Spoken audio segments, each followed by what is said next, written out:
Amigos, buenas tardes, bienvenidos a 24 horas. A días de una nueva gira presidencial, se conoce que la adquisición de energía está entre los temas que buscará acuerdos Ecuador, mientras la ministra Inés Manzano asegura que no habrá apagones. Hola, Gaby. Hola Liz, amigos, muy buenas tardes. Y bajo la lupa está la empresa Progen contratada para la generación de energía. Hay varios inconvenientes que se reportan tras una inspección. Aquí empezamos. Precisamente la empresa Progen, contratada para la generación de 150 megavatios en las centrales de El Salitral y Quevedo, habría importado al país motores usados.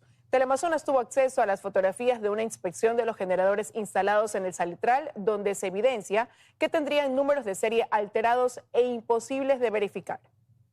Obviamente no podemos abrir nada de las maquinarias ni nada de eso. Nosotros sabemos por la certificación que tenemos de la inspección que todo es nuevo, pues eso es compra.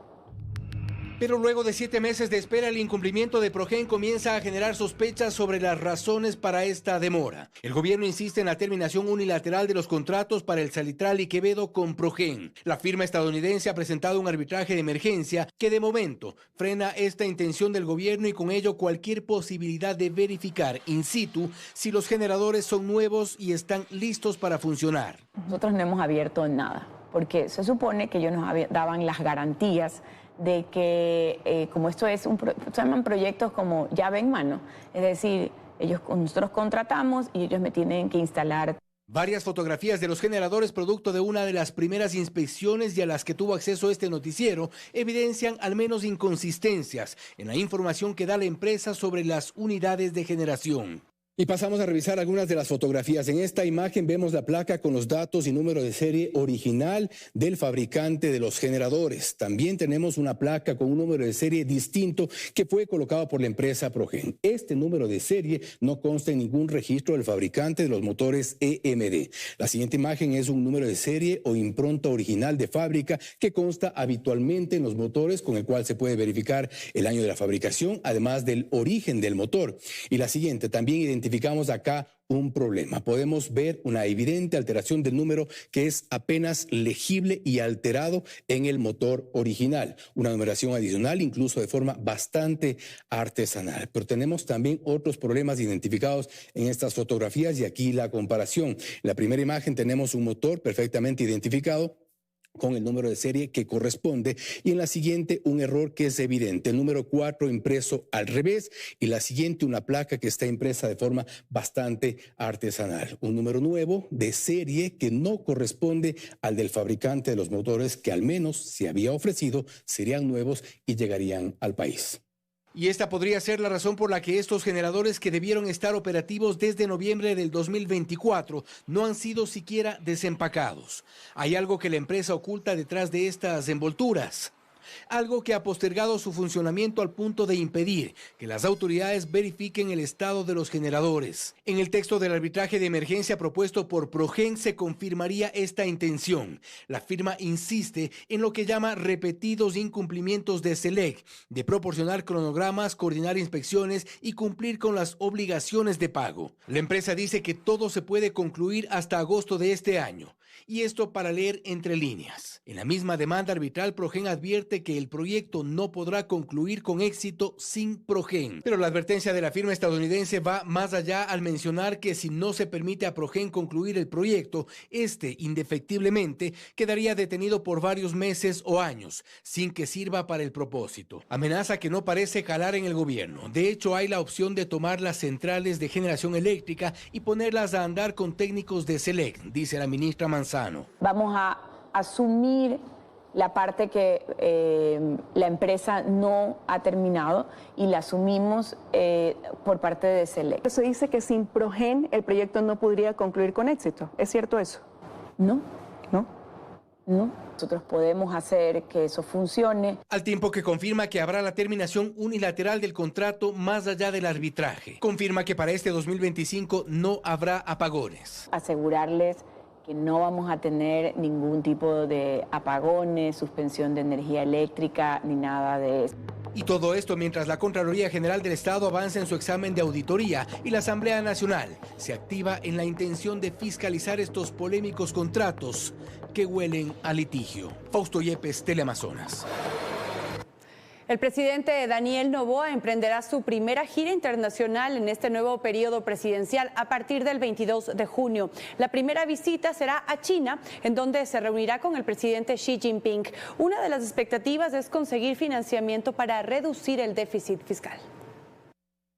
A 2 meses de su nuevo periodo presidencial, Daniel Noboa emprenderá una nueva gira internacional que arrancará el domingo 22 de junio. El primer país que visitará será China, en donde se reunirá con el presidente Xi Jinping el viernes 27. Uno de los principales intereses del gobierno será encontrar financiamiento de esa nación para reducir el déficit fiscal. Las cifras que van hasta el primer trimestre lo que nos dicen es que el gasto creció 17%, los ingresos no han crecido, pero además los hitos de financiamiento que tenía previstos el gobierno no se han cumplido. Durante el resto del año se requerirían alrededor de 8.000 millones adicionales de financiamiento y creo que una posibilidad que sí debe explorar el gobierno es China. En materia comercial, China es el segundo socio de Ecuador y con el acuerdo que ya lleva un año en vigencia, la exportación de productos ecuatorianos ha crecido. Las importaciones que China hace desde Ecuador han crecido alrededor del 36% en los primeros 4 meses del año. Incluso si sacamos a camarón y petróleo de la ecuación, han crecido también alrededor de un 12%. Sin embargo, aún resta diversificar la oferta exportable. Para ello se requiere el acceso a los permisos fitosanitarios que necesitan nuestros exportadores para poder ingresar a China, como es la pitahaya, el aguacate. Estas solicitudes deben ser presentadas por la autoridad sanitaria, en este caso Agrocalidad, pero es un buen momento para que se las pueda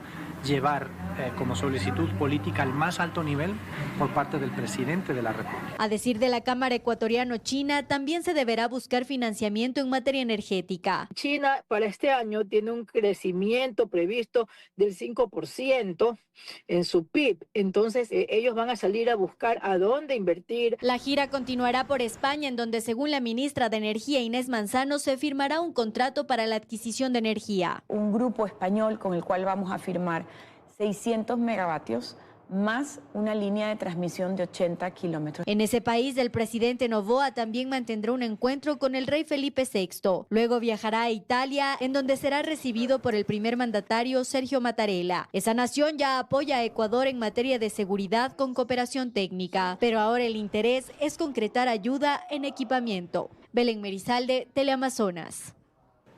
Petroecuador informó que tras la rotura del sistema de oleoducto transecuatoriano SOTE, el derrame fue controlado totalmente. Los equipos especializados permanecen desplegados en la zona y se ejecutan acciones para la reparación y limpieza bajo estrictos protocolos de seguridad. En un comunicado, la petrolera estatal detalló que se avanza con los trabajos de construcción del nuevo trazado de la tubería del SOTE con el objetivo de reanudar la operación de transporte de crudo en el menor tiempo posible.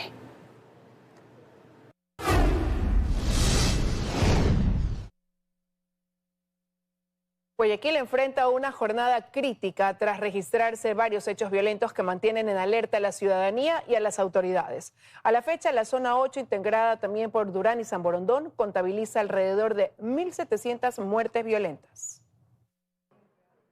Entre los casos recientes destaca la muerte de un hombre por arma de fuego en el distrito Florida, en un caso calificado como uso legítimo de la fuerza policial.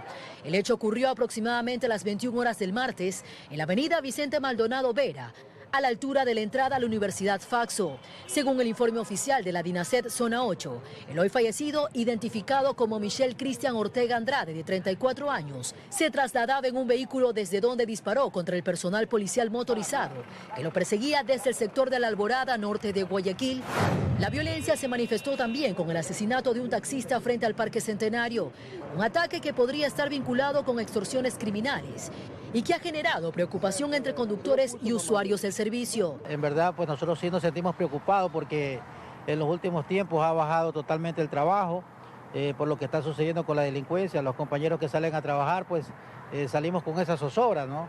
Estos hechos se suman a una serie de violentos incidentes ocurridos en las últimas 24 horas en Guayaquil, que incluyen varios homicidios a tiros en diferentes sectores como Avenida Casuarina, La Chala y la intersección de Tulcán y Cristóbal Colón, así como un joven herido por disparos durante un intento de asalto. En otro hecho que generó alarma, fue localizado un explosivo en los exteriores de una mueblería en el sector de Cristo del Consuelo, sur del puerto principal. La policía intervino realizando una detonación controlada para neutralizar el artefacto y evitar daños mayores. Lo que tenemos conocimiento únicamente ahora es de los panfletos que habían dejado el día de hoy. Con alrededor de 1.700 muertes violentas, Guayaquil registra un incremento de violencia desde el 1 de enero al 18 de junio, lo que representa 696 muertes más que en el mismo periodo del año anterior. El distrito más golpeado es Nueva Prosperina. Le sigue Durán, Pascuales y Portete, todos con aumentos superiores a los 100 casos. Frente a esta situación, la Comandancia General de la Policía con base en Guayaquil ha reforzado la presencia policial y la coordinación operativa en la ciudad. Catalina García, Teleamazonas. En nuestro país, cada 24 horas, 3 personas son secuestradas. Esto sin contar los casos no reportados. Así lo confirmó el ministro del Interior, John Reinberg, quien precisó que más de 1.000 personas han sido detenidas por este delito en aumento. Arrastrada en el piso, así se llevaron los secuestradores a esta trabajadora de este asadero de pollo en Daule. Mientras que en Buena Fe, en Los Ríos, este comerciante de cacao fue sometido a la fuerza por delincuentes que intentaban secuestrarlo. Estos son los 2 últimos hechos de secuestros registrados en las últimas 24 horas que han dejado imágenes impactantes. Es por eso que este ilícito, al igual que las extorsiones, se encuentran en el segundo lugar de los delitos más cometidos en el país. De hecho, según cifras del ministro del Interior, John Reinberg, la Unidad Nacional de Antisecuestros y Extorsión, UNACE, desde enero hasta el 14 de junio de este año, ha rescatado a más de 500 personas, lo que en un cálculo preciso significa que 3 personas por día son secuestradas en nuestro territorio. Hemos detenido a más de 1.108 personas dentro del delito de secuestro y extorsión, afectando a 16 grupos delictivos. Hemos impedido que llegue más de 35 millones de dólares a estos grupos. Pero en estos números solo se contabilizan los casos que sí han sido reportados. No obstante, hay cifras en grises que preocupa la cabeza de esta cartera de Estado, desde donde también se reconoce las limitaciones en la capacidad de reacción debido a que el número de denuncias ha superado al número de efectivos con los que cuenta la UNACE. ¡Viva la Policía Nacional! ¡Viva! Hemos buscado incrementar la unidad antiextorsiva justamente para que pueda tener más recursos para poder atacar la extorsión. Estamos en camino y este año lo vamos a lograr, formar la dirección de la UNACE. Acciones necesarias, pues la misma policía ha confirmado que el secuestro es un delito de oportunidad, lo que quiere decir que cualquiera podría ser blanco de estos criminales. De ahí que hemos visto desde dueños de tiendas de barrios secuestrados hasta personas que iban simplemente caminando por cualquier avenida. Yo lo he dicho públicamente, uno de los delitos que está, que son los que más ataco, los que más afecta, es el tema de la extorsión, que quieran atacar el bolsillo de los ecuatorianos honrados que están trabajando día a día. Y hacia donde también mira el secuestro extorsivo, un ilícito que está vinculado de manera directa con la obtención de ingresos irregulares para las estructuras criminales y que ha crecido con más de 700 casos en este 2025. Astrid Singre, Teleamazonas. Un sujeto sentenciado por secuestro en Guayaquil continúa con arresto domiciliario, pese a que en febrero pasado uno de los policías que lo custodiaba fue asesinado. Ocurre en medio del reiterado reclamo de la institución, que hace un llamado a que la justicia revise cada uno de estos casos. Fue detenido en julio de 2022 por un caso de secuestro y tras presentar un diagnóstico de melanoma. A Beder Ponce, de 20 años, se le dictó arresto domiciliario. Su caso se dio a conocer en febrero de 2025 porque uno de los policías que lo custodiaba fue asesinado y otro resultó herido. La policía explicaba entonces que el domicilio en el que el procesado se encontraba en Nueva Prosperina convertía a los uniformados en blancos fáciles y así lo advirtieron mediante informes. Elaboramos un informe hacia las autoridades respectivas, como es el Consejo de la Judicatura, para levantar este arresto domiciliario en vista de que se encontraba prácticamente en el centro de donde están las estructuras criminales. La sentencia para el procesado llegó apenas en abril pasado. Los jueces Glenda Hernández, Francisco Dávila y Felipe Sarmiento lo condenaron a 5 años de prisión, pero hasta que haya una sentencia ejecutoriada continuará en arresto domiciliario en la cooperativa Valerio Estacio del mismo distrito, uno de los más peligrosos de Guayaquil. Cosa curiosa, el juez que le dictó arresto domiciliario en primera instancia es Ronald Guerrero, ya fuera de funciones, ahora procesado por delincuencia organizada, quien también cumple arresto domiciliario en Playas. Este cantón pertenece a la zona 5 de la policía, donde hay en total 21 arrestos domiciliarios, 4 de ellos por tráfico ilícito de sustancias, 2 por asesinato y otros por robo, violación, extorsión y peculado. Fernando Vaca está a cargo de esta zona. Necesitamos 63 policías diarios para cubrir las 24 horas del turno de guardia. Adelanta que se encuentran levantando la información de cada caso para pedir su revisión, en la línea de lo que el comandante general de la policía denunciaba esta semana. A nivel nacional, 855 uniformados custodian 285 arrestos domiciliarios, de los que solo 7, según la institución, se justifican y cuentan con las garantías necesarias para la policía. Carlos Acoto, Teleamazonas.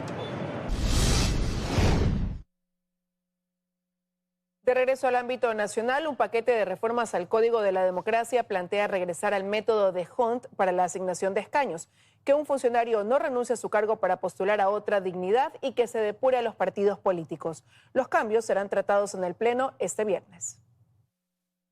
En la actualidad, la asignación de escaños, es decir, el número de asambleístas con los que cada organización política llega al legislativo tras un proceso electoral, se hace bajo el método de Webster, una fórmula matemática que beneficia a las minorías. Un paquete de reformas al Código de la Democracia propone cambiar este mecanismo y regresar al método de Hunt, criticado por beneficiar a las mayorías. Lamentablemente queremos retroceder a los tiempos del correísmo, cuando lo implementaron estos métodos porque tenían los votos. Obviamente están repitiendo lo mismo el gobierno. Como tengo los votos, tengo la facilidad de hacer lo que yo quiera con el método de repartición de escaños. El informe se aprobó por unanimidad en la Comisión de Justicia de la Asamblea. Incluso el correísmo votó a favor. Explican las razones. Es un proceso de distribución de escaños más justo, un reflejo más fiel de lo que se logra en las urnas en la obtención de curules. Pero también estas reformas reducen los montos de las multas por infracciones electorales a la mitad, disminuyen los tiempos de inhabilidad política y propone un proceso de depuración de las organizaciones políticas con el fin de reducir el número de candidatos en futuros procesos. El propósito es que aquellos candidatos o aquellas organizaciones políticas que sus candidatos no llegaron ni siquiera al 2%, evidentemente nos replanteamos la pregunta, ¿están representando al pueblo ecuatoriano? No podrán, automáticamente ellos pasan al proceso de eliminación de la organización política. Otro cambio propuesto es que un funcionario de un cargo de elección popular no esté obligado a renunciar al mismo para postularse a otro, sino que solamente pida licencia. La comisión decidió incorporar en el Código de la Democracia el uso de celulares en el sufragio como una infracción y reduce los montos de la sanción. En Quito, Karen Aro, Teleamazonas.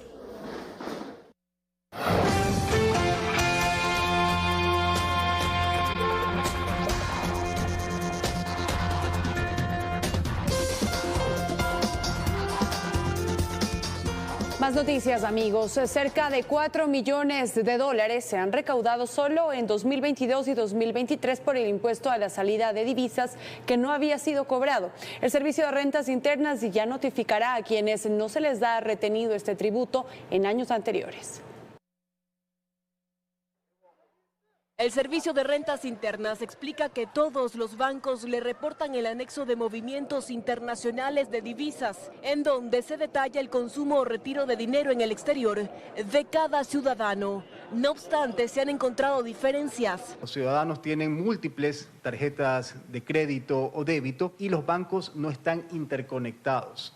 Por ende, no se está realizando la retención. Es decir, si durante 2022, 2023 y 2024 la persona sobrepasó la exención anual de $5.109 y no se le aplicó la retención, tendrá que declarar y pagar ISD hasta el próximo 30 de junio. De su parte, especialistas recalcan que la persona no necesita salir del país para hacer pagos en el exterior. Nosotros compramos algo a través de courier en Amazon, hay que pagar con la tarjeta de crédito. El SRI ha recaudado cerca de $4 millones solo en 2022 y 2023 por el impuesto a la salida de divisas que no había sido retenido. Más de 100,000 contribuyentes han notificado el Servicio de Rentas Internas por esos años. Ya estamos haciendo los cruces del año 2024 y esta semana vamos ya a notificar las diferencias. Creería que con la recaudación que se ha potenciado en estos últimos años va a volver a ocupar ese tercer puesto. Arriba está solamente el impuesto a la renta. Actualmente el ISD es del 5%. Bernarda Ceballos, Teleamazonas. Comerciantes y ciudadanos denuncian el incremento del valor del verde. Un racimo de este producto puede costar hasta $12. El alza estaría relacionada con la presencia de la plaga del moco en al menos 4 provincias del país.